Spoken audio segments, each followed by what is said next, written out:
Örgümü Dediniz kanalımdan dünyadaki tüm dostlara selamlar, sevgiler, saygılar. Örgümü Dediniz kanalıma hepiniz hoş geldiniz. Kışa hazırlık serimize hemen başladım arkadaşlarım.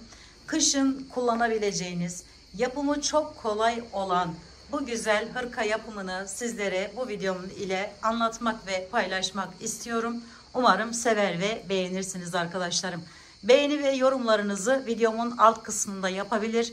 Ayrıca paylaşımda bulunarak daha çok kişilere ulaşımını sağlayabilirsiniz. Evet, genel görünüm olarak bu şekilde. Bu tüylü olan ipten arkadaşlarım toplam 7 tane kullandım. 8 de olabilir. Hırkamın bedeni 44 bedenden 48 bedene kadar rahatlıkla kullanabilir. Ayrıca içinde kullanmış olduğumuz diğer ipimiz, birazdan göreceksiniz arkadaşlarım. Bunların numaralarını da verdim size. İçine diğer kullandığım ipten de toplam 5 adet kullandım arkadaşlar. Yapımı kolay olan altıgen motiflerden oluşan bu güzel hırka yapımına gelin hemen geçelim. Modelimi yaparken kullanmış olduğum ipim Himalaya Deluxe Bambu arkadaşlarım. Numarası ise şöyle söyleyeyim, belki aynısını kullanmak isteyen olur. 124-23. Diğeri bakın şöyle bir ip, Feza Kuğu olarak geçiyor. Ve bu da numarası arkadaşlarım şöyle P035 A kahve, acı kahve herhalde. Şimdi tığım ise 3,5 milim oldu. Çok böyle küçük ince tığlarla yapmayın derim. Hani zaten tüyleri kapatıyor, bakın şurada gördüğünüz gibi. Şöyle. Bu altıgen bir parça arkadaşlar. Normal şart, hani normal olarak yaptığımız. Ama biraz değişiklikler var. Şimdi bütün detaylarıyla sizlere anlatmaya çalışacağım. Şimdi aynı iple yapmak istedim. Özellikle yeni bir proje ama böyle bu iple çok güzel olacağını düşünüyorum. Şimdi oldu da zaten ilk başta gördünüz arkadaşlar. Şöyle bunu çıkartıyorum. Yani böyle ben daha rahat ediyorum arkadaşlar. Şu içerisinden ipi alırsanız, yeni başlayan arkadaşlarım için söylüyorum özellikle. Şu şekilde bu duruyor. Bunu böyle bir imkanınız yok maalesef. İki ipi birleştirerek bunun üstünden alıp devam edeceğiz. Şimdi iki ipimizi alıyoruz. Şöyle birleştirdik. Ve buraya arkadaşlar şöyle tuttum. Ve zincir çekerek başlıyorum. 1, 2, 3 tane zincir çektim. Üzerine bir aldım. Buradan giriş yapıyorum. 4 tane çekin arkadaşlar zinciri. İlkinin içerisinden giriş yapıyoruz. Şu şekilde. Sonra şöyle çektik. Ve ikili trabzan yapıyoruz buraya. Şu şekilde yer yapıyoruz. 1, 2, 3 tane zincir çekiyoruz. Bir diğerinde. Sonra bakın hem buradan hem buradan giriş yapıyoruz. Şöyle çekip yine ikili trabzan yapıyoruz. Şu şekilde yerler yapıyoruz. Sonra aldık. 3 tane zincir çekiyoruz. 1, 2, 3 ve devam ediyoruz. Şimdi ben bundan bu şeyi 8 olarak başladım. Daha büyük ya da daha küçük de başlayabilirsiniz. 1, 2, 3. Bu 8. 40 beden, 44-46 bedene kadar rahatlıkla kullanabilecek bir hırka çalışması olacak. Bundan toplam 8 tane yer yapacağız. Şimdi 4 tanesini yaptık. 1, 2, 3. Bu 5. oluyor arkadaşlarım. Şöyle 1, 2, 3 aldık hemen. Cici kuş. Şöyle 1, 2, 3, 4, 5, 6, 1, 2, 3 zincir. Yine buraya giriş yapıyorum ve bir tane daha yapıyorum. Sonra 1, 2, 3, 8'e tamamlıyorum. Bu yaptığım yerler toplam 8 tane olacak arkadaşlar. Şöyle yakından göstermek istiyorum ki iyice net olarak anlaşılsın diye. Şimdi burada 8.'yi yaptıktan sonra arkadaşlarım bakın. Şu boşluğa giriş yapacağız. Şöyle biraz yükseliyorum. Şöyle arkadan alıyorum. Buradan çektim. Ve bir tane şöyle ikili trabzan yapıyorum. Hemen yanına 2 tane daha yapıyorum. Kesinlikle sıkı yapmayın arkadaşlar. Yoksa bu tüyleri de içinde kaybeder. 3 tane zincir. 1, 2, 3. Sonra üzerine bir alıyorum ve 3 tane ikili trabzan yapıyorum. Bakın aynı bu boşluğun içerisine. 1, 2, 3. Sonra 1, 2, 3 tane zincir çektim. Üzerine bir aldım. Bir tane daha, yani bir defa daha 3 tane ikili trabzan yapıyorum. 2 ve 3. Bakın şurası birinci köşemiz. Burası ikinci köşemiz. Şimdi iki köşeyi buraya yaptıktan sonra buraya da iki köşe yapacağız. Onlara geçeceğiz arkadaşlar. Şimdi bir zincir çekiyorum. 3 tane üçlü, 3 tane olan ikili trabzan yaptım. Şöyle iyice anlaşılsın arkadaşlar. Bakın 3 tane burada var. 3 zincir, 3 tane, 3 zincir, 3 tane. Şimdi bir zincir çektik. Üzerine bir aldım. Hemen yanındaki bakın şu boşluğa giriş yapıyorum. 3 tane ikili trabzan yapıyorum. 1, 2, 3. Ben diğer parçayı yaparken çok zevk aldım. Umarım sizler de zevk alarak yaparsınız arkadaşlar. Şimdi bu arada bıraktığımız bakın bu boşlukların hepsine 3'er tane ikili trabzan yapıyoruz. 2 ve 3. Bir zincir çektik. Diğerine geçtik. 1, 2, 3. Bir zincir, tekrar diğerine geçiyoruz. 1, 2, 3. Bir zincir, diğerine geçiyorum. Hepsine böyle 3 tane ikili trabzan yapıyorum. 2 ve 3. Evet, bir zincir, tekrar sonuncuyu bırakacağız arkadaşlar. Sonuncuya şimdi göstereceğim bunu da sizlere. 2 ve 3 yaptık. Şimdi burada ilk başladığımız yer, yani bu taraftan gelince sonuncu yerimiz oluyor. Bir tane zincir çektik. Üzerine bir aldık. Giriş yapıyoruz. 1, 2, 3 tane önce ikili trabzanımızı yapıyoruz. Şimdi bir köşe oluşturuyoruz. 4 köşe bu tarafta, 2 köşe bu tarafta oluyor. Altıgen parça oluyor. 1, 2, 3 tane zincir çektik. Üzerine bir aldık. Aynı yerin içerisine giriş yapıyoruz. 3 tane ikili trabzan daha yapıyoruz. 1, 2 ve 3. Sonra bir tane zincir çekiyoruz. Üzerine bir aldık. Buraya tekrar aynı yere giriş yapıyoruz. Bir köşe daha yapıyoruz. 1, 2, 3. Bu şekilde. Sonra 3 zincir. 1, 2, 3. Tekrar bir tane daha yapıyorum. 1, 2, 3. Bakın iki köşeyi buraya yapmış oluyorum arkadaşlarım böylelikle. Şimdi bir zincir çektim. Üzerine bir aldım. Devam ediyorum. Bu az önce 3 tane ikili trabzan yaptığım yerin hemen aynı yere arkadaşlar bakın şöyle giriş yapıyorum ve 3 tane yine ikili trabzanlar yaparak devam ediyorum. Her bir boşluğa bir tane zincir, hemen karşısına arkadaşlar hiç yer atlamadan 1, 2, 3. Bir zincir, aralarda birer zincir çekin, daha rahat ediyorsunuz çünkü böyle bir ip kullanıyorsunuz arkadaşlar. Şöyle 1, 2, 3. Bir zincir, tekrar devam ediyoruz. 1, 2, 3. Bir zincir, devam ettim. 1, 2, 3. Tekrar devam ediyorum. 1, 2, 3. Şimdi bakın son olan yere geldim. Burayı tamamladım. Buraya 4 tane köşe yapacağız. Birinci, ikinci köşemizi tamamlamıştık. Şimdi bir zincirimizi çekiyoruz. Üzerine bir aldık. Aynı yere giriş yapıyoruz. Bakın diğerlerini yaptığımız yere. Ve 3 tane ikili trabzan yapıyoruz. 1, 2, 3. Sonra 3 zincir. 1, 2, 3. Üzerine 1 aldık. Tekrar 3 tane ikili trabzan yapıyoruz. 1, 2, 3. Şu şekilde. Şimdi bakın, birinci köşe, ikinci köşe, üçüncü köşe, bu son köşemiz ve aynı zamanda değişim yerimiz. Buraya 1, 2 zincir çektik. Üzerine 1 aldık.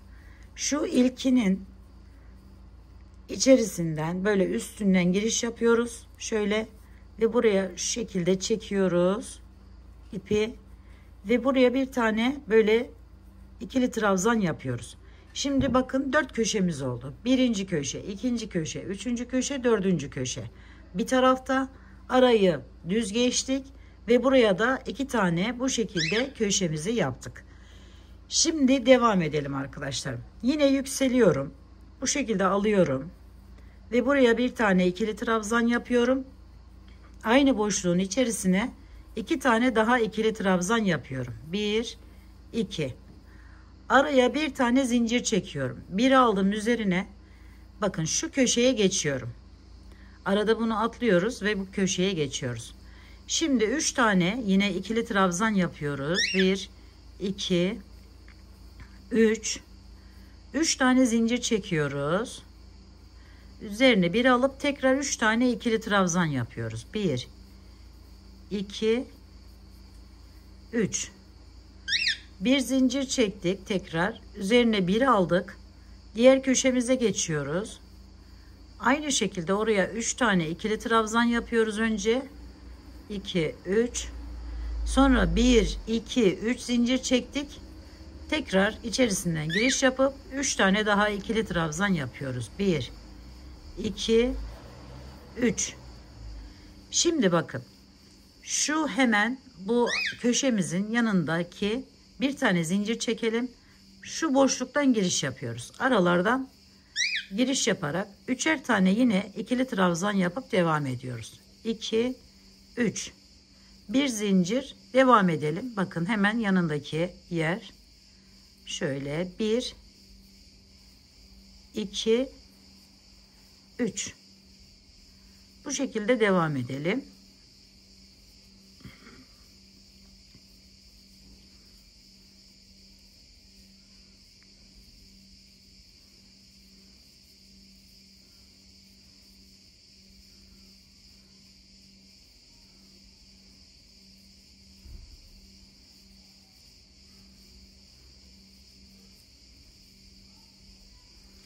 Şayet eliniz çok sıkı ise arkadaşlarım 4'e de çıkartabilirsiniz bu tığ numarasını. 1, 2, 3. Şimdi bakın şuraya geldim. Yine bir zincir çekiyorum. Araya boşluğa giriş yapıp hemen buraya da 3 tane ikili trabzanımı yapıyorum. 2 ve 3. Bir zincir çektim. Üzerine bir aldım. Bakın köşeye geldim. Köşeyi yine 3 tane önce yapıyorum. İkili trabzan. 2 ve 3. Sonra 3 zincir. 1, 2, 3. Aynı yerin içerisine bakın köşemiz. Oraya giriş yaparak 3 tane daha ikili trabzan yapıyorum. 2 ve 3. Bir zincir çektim. Üzerine bir aldım. Bu ikisinin arasında arkadaşlar köşemin arasındaki yapmış olduğum boşluktan giriş yapıyorum şu şekilde. Ve buraya 3 tane ikili trabzan yapıyorum. 2 ve 3. Sonra yine bir zincir çekiyorum ve köşeye geçiyorum. Köşeyi tamamlıyorum. 1, 2, 3. 1, 2, 3 zincir, tekrar 3 tane daha ikili trabzan yapıyoruz. 1, 2, 3. Sonra tamamladıktan sonra bir zincir çekiyoruz. Üzerine bir aldık. Aradaki boşluklara 3'er tane ikili trabzan yapıp devam ediyoruz.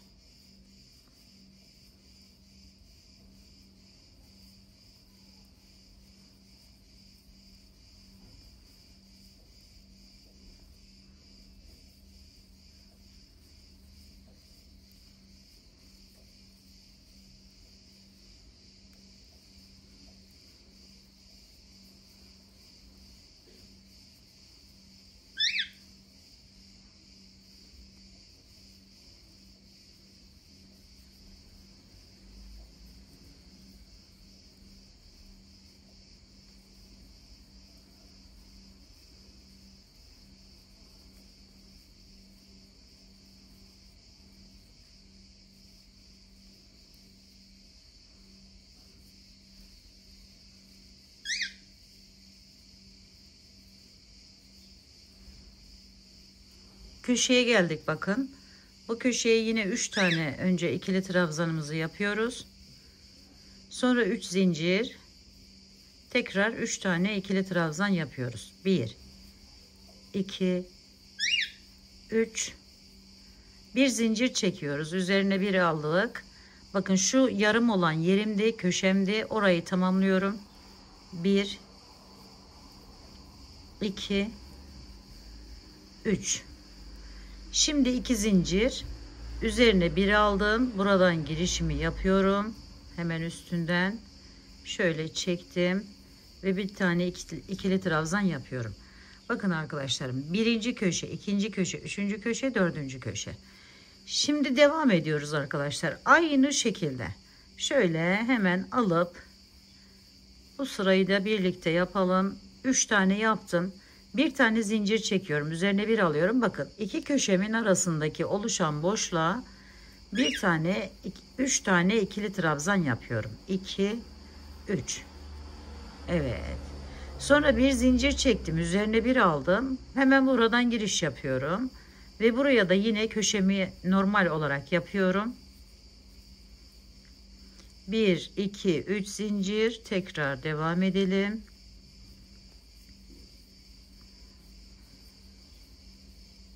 Bir zincir çektik. İki köşemin arasından giriş yapıyorum. Ve buraya yine 3 tane ikili trabzan yapıyorum. Sonra bir tane zincir çektim. Üzerine bir aldım. Köşemi yapıyorum. 1 2 3 1 2 3 zincir, 3 tane daha ikili trabzanı yapıyorum köşeme. 2 ve 3. Bir zincir çektim. Geliyorum, bakın köşemle şu köşe, şuraya giriş yaparak yine boşluklara devam ediyorum. Aynı bir alt sırada yaptığımız gibi. Şöyle aldık.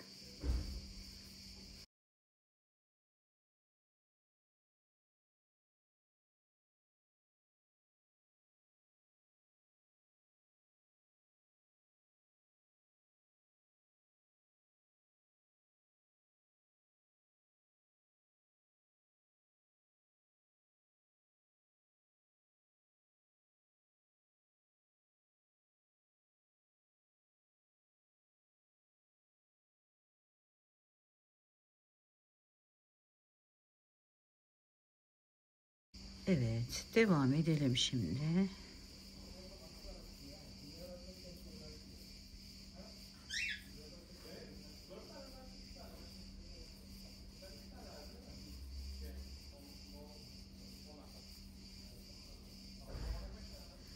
Şimdi köşeye geldim yine. 1 2 3 1 2 3 zincir, tekrar 3 tane daha. 1 2 3. Bir zincir. İki köşe olan yerimiz arkadaşlarım burası.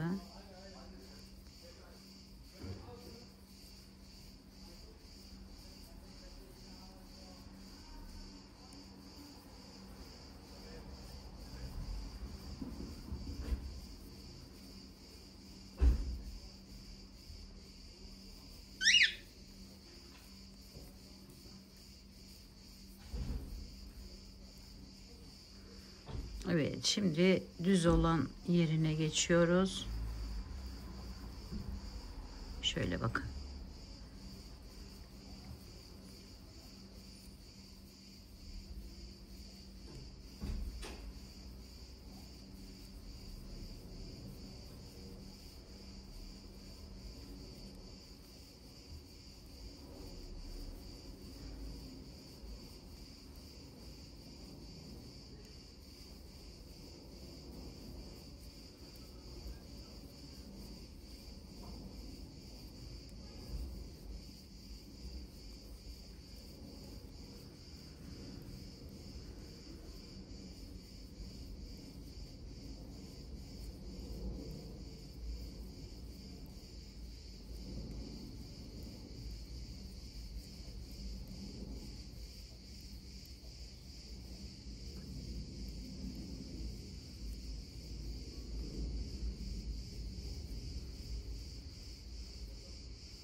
köşeye geldik.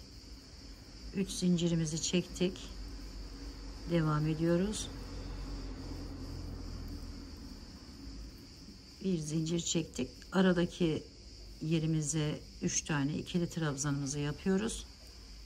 2 köşe arasındaki yer. Sonra bir zincir çektik. Bu yarım olan köşemizi tamamlıyoruz.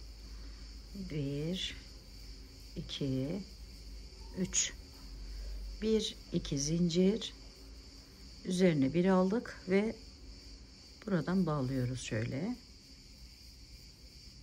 Şimdi ve aynı şekilde aynı işlemleri uygulayarak büyütüyoruz arkadaşlar. Şimdi şöyle göstereyim size. Bakın. Modelin görünüşü bu şekilde. Şimdi bakın. Şurası 4 köşe olan yerimiz. Burayı şöyle katladığımız zaman ve şu şekilde yaptığımız zaman şöyle oluşuyor. Bakın böyle büyüyerek bu kol ve yaka oradan ayarlayabilirsiniz arkadaşlar. Şurası kaç santim istiyorsanız o kadar büyütmeniz gerekiyor. Dolayısıyla bu aşağı tarafı da büyüyecektir. Siz diğer tarafları büyütürken dönerek devam ettiğiniz sürece şöyle bir parça elde ediyoruz. Şimdi bunu dilersek bu şekilde, yani böyle yaparak, dilersek şu şekilde tutup şurayı kol boyu olarak yapıp burayı gövde kısmı olarak yapabilirsiniz arkadaşlar. Şimdi ben bunu büyük parçada sizlere daha şöyle net olarak göstereyim.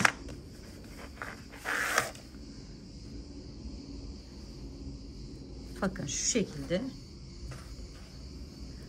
Normalde böyle arkadaşlar. Burası alt kısmı, uzunluğu, burası da kol kısmı. Dilerseniz bunu şöyle çevirip crop bir şekilde döndürüp burayı kol, yani kol uzunluğunu ne kadar isterseniz o kadar yapıp böyle bırakabilirsiniz ayrıca. Evet, bakın gövdesi de bu. Buraya daha sonradan devam ederek bu alt kısmını da oluşturabilirsiniz. Onu da söylemeden geçmeyeyim. Genelde arkadaşlarımın, hani takipçilerim şey olarak soruyorlar. Hani bu kolu daha dar istiyoruz. İşte size büyük bir fırsat arkadaşlarım. Bu kolun genişliğini ne kadar istiyorsanız o kadar yapabilirsiniz. Alt tarafı da zaten kendiliğinden oluşacaktır. Şimdi bakın şöyle göstereyim. Şöyle katladığımız zaman burası da yaka kısmı olacak arkadaşlar. Şimdi ben bunu ipini tamamen kesmedim. Çünkü ipin ne kadar gideceğini bilmiyorum. Bu benim bu tüylü olan ipimde 3. ipim. Bu kadar, yani 3'ten hala bu kadar var. Devamını bulursam daha da uzatabilirim arkadaşlarım. Bu kolunu bu şekilde yapıp kolunu daha sonra buradan takıp uzatabilirsiniz. Yani o da bir fikir. Şimdi bu diğer parçayı bakın şöyle göstereyim. Bu parçayı aynı burada yaptığımız gibi şöyle üzerine koyayım. Tüyünden de pek gözükmüyor ama şu şekilde arkadaşlar bakın. Böyle dönerek devam edeceğiz ve dilediğimiz boyuta geldiğinde hırkamızı büyük oranda tamamlamış olacağız arkadaşlar. Evet arkadaşlarım, bakın. Şimdi bu tamamladığım parçam. Bu da birbirine eklediğim diğer parça. Şöyle göstereyim sizlere. Şimdi bakın yakadan şu şekilde yaptığımız zaman yakada otomatik olarak oluşuyor zaten.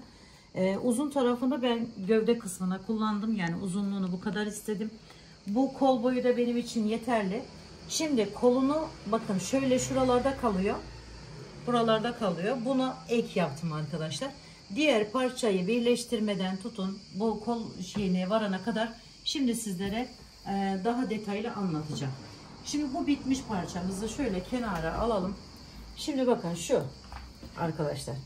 Şöyle bir şey yaptık. O başladığımız parçayı büyüttük.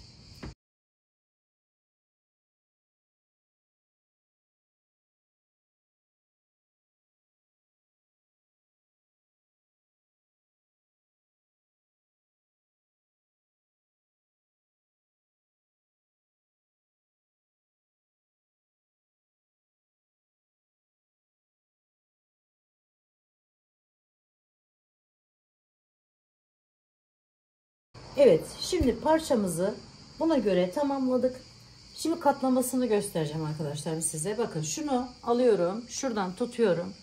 Şu şekilde birleştiriyorum. Bakın otomatik olarak şöyle çevirdiğimiz zaman oluşuyor. Bu kadar. Şimdi bunda kaç tane yer bıraktıysam şu yaka kısmında şöyle, yani yakanın geçeceği yer kadar arkadaşlar, çok önemli de değil. Bunu kendiniz ayarlayabilirsiniz. Kime yapacaksanız onun boyutuna göre. 1, 2, 3. Bakın şu dördüncüyü de yapmışım. Dördüncü boşluktan sonra devam etmişim ekleyerek. Eklemesini göstereceğim şimdi sizlere. Bakın şöyle çevirdim. Şu iplerimi alayım.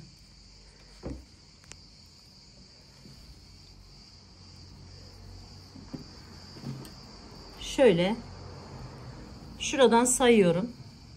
Diğeriyle eşit olsun diye. 1, 2, 3, 4. Hemen şu boşluktan giriş yapıyorum. Sonra şöyle aldım ve buraya birleştirdim. Aynı şekilde buradan da sayıyorum. 1, 2, 3, 4.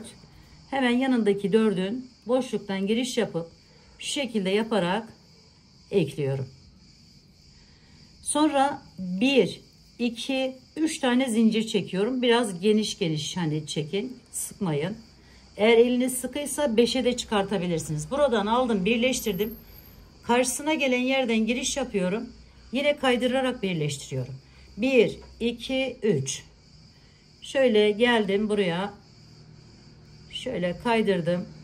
Sonra karşısına geçiyorum. Aynı şekilde bağlıyorum. 1, 2, 3. Bakın şu boşluktan hemen şöyle ikili trabzanları atlayıp boşluktan giriş yapıyoruz. Şöyle çektim, birleştirdim. Karşıya geçtim, birleştiriyorum.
Şimdi bakın iki köşenin olduğu yere geldim. Yine aynı şekilde arkadaşlarım şöyle şu fazla ipimizi 1, 2, 3 zincir. Bakın şu köşeden giriş yapıyorum. Aldım. Sonra diğer köşeye geçiyorum. Oradan da alıyorum ve birleştiriyorum. Şimdi kol ağzı biraz daha dar olsun istiyorsanız şöyle bakın, ben bunda daraltmalar yaptım. Şöyle göstereyim. Örneğin yani daha fazlaydı. Şöyle bir işaret koyalım. Şöyle sayalım. 1, 2, 3, 4, 5, 6, 7, 8, 9, 10, 11, 12. 12 tane üçlü, 3 tane olan ikili trabzanlarımızdan yapmam gerekiyor. Burada 1, 2, 3, 4, 5, 6, 7, 8, 9, 10, 11, 12, 13, 14, 15 taneymiş arkadaşlar. Yani 3 tane olan yeri atlayarak devam edeceğiz. Şimdi bakın şöyle bir görüntü. İki köşenin birleşim yeri burası. Hemen şöyle yükseliyorum. Aldım. 1 2 3 tane ikili trabzanı yaptım. Bir tane zincir çekmiyorum arkadaşlar. Biraz daha daralsın diye. Şimdi şöyle bir tanesini burada yok edelim. Şu aradan giriş yaptım. Bakın. 1. Sonra şu 3 tane olan ikili trabzanlarımın hemen burasından giriş yaptım. 2. Bir tane de bu şekilde 3. Şimdi 2 tane üçlüyü yapmış olduk. 10 tane daha bu şekilde devam edeceğiz. Zincir çekmeden devam edeceğiz. Şöyle 1 2 3. Bunu yaparak bakın arada 2 tanesini yok etmiş oldum. Şimdi tekrar devam ediyorum. Bir tane de burada. Şöyle ortalara doğru bir tane daha yaparım. Şöyle aldım. 1. Hemen yanından giriş yaptım. Azaltıyorum yani arkadaşlar burayı. Şöyle. Tekrar devam ediyorum. 3 tanesini bakın aynı yere yaptım. Toplam 12 tane bu şekilde yer yapmam gerekiyor. Evet, biz sayalım hemen. Şöyle bir işaret koydum arkadaşlar. Şöyle 1 2 3 4, bu 5. yerimiz. 6 7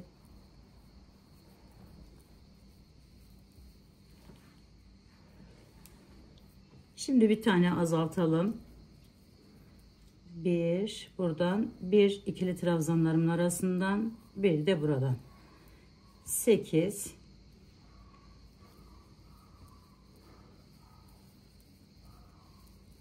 9 10. Şimdi bir tane daha azaltalım. 10. Şöyle 1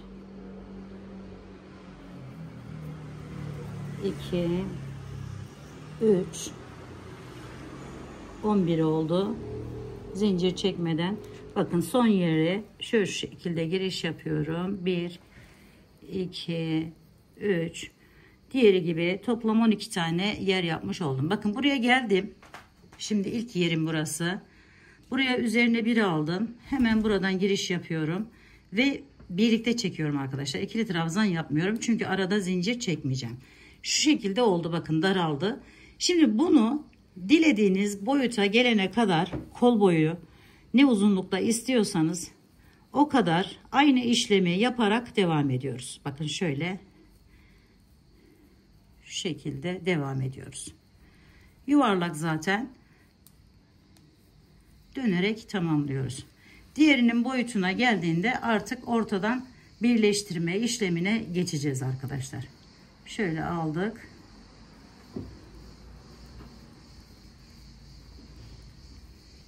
Üçer tane boşluklara, iki boşluğa ikili trabzanlar yapıyoruz.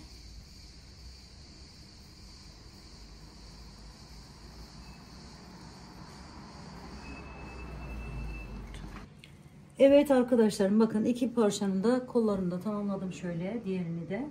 Şimdi tekrar söylüyorum, yani bilen arkadaşlarım buraları geçebilir. Bakın bu iki parça şu şekilde koyduk. Tam olarak görmeniz için şöyle buradan aldım, burayı da alıyorum, birleştireceğiz arkadaşlar. Şimdi kolda yaptığımız gibi şöyle de bir tane takalım. Çok önemli değil bunların yerleri, birleştikçe çıkartırız. Bir de şöyle bir yere takalım. Evet, şimdi en alttan başlıyorum. Bakın iç kısmından dikeceğiz. Tüylü olduğu için herhangi bir sıkıntı yaşamadan bu şekilde ekleyerek devam edeceğiz. Şöyle aldık, yine tutunduk buraya, hemen karşısına geçtik. Karşısında bakın köşeden giriş yaptık ve oradan da alıp ilk birleştirme işlemini yaptık. 1 2 3, yine böyle gevşek bir şekilde alıp şuradan alıyoruz ve bu tarafa geçtik. Bakın şuna, buradan da şöyle aldık ve birleştirdik. 1 2 3 zincir, bir oradan bir oradan alıp birleştirerek devam edeceğiz. Şuradan da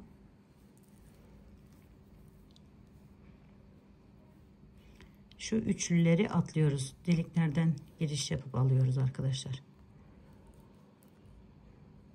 Ben size şimdi ön tarafını da göstereceğim. Biraz ilerleyeyim.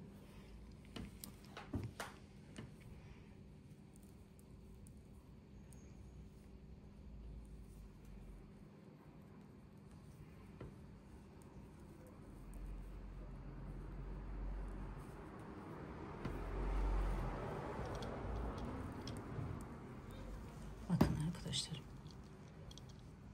Şimdi eklememizi bu şekilde yaptıktan sonra burada ipimizi keselim. Tekrar şu köşeden başlayalım. Şöyle 3 3 şu deliklere bir sıra sadece şöyle çevirelim. Bu tarafa kadar gelip burada bitirelim arkadaşlarım. Bunu 2 sıra 3 sırada yapabilirsiniz. Hani tercih tamamen size ait. Yapacağınız kişinin şu ön tarafının kapanması için yapacağımız bir işlem olacak. Aynı zamanda son sıramızda olmuş olacak.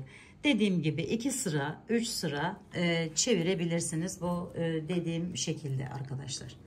Evet, şimdi buraları da tamamlayalım. Önce ekleme işlemini bitirdikten sonra dediğim gibi kenarını da çevirelim arkadaşlar.